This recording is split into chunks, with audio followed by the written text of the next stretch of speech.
ఇదే కదా నీ కథ ముగింపులే నిదై సదా సాగదా. ఇదే కదా నీ కథ ముగింపులే నిదై సదా సాగదా. నీ కంటి రెప్పలంచున మనస్సు నిండి పొందున ఓ నీటి బిందువే కదా నువ్వు వెతుకుతున్న సంపద.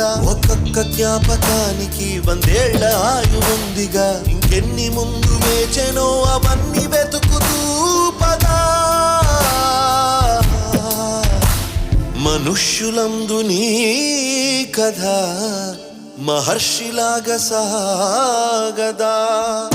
మనుష్యులందు నీ కథ మహర్షిలాగా సాగదా.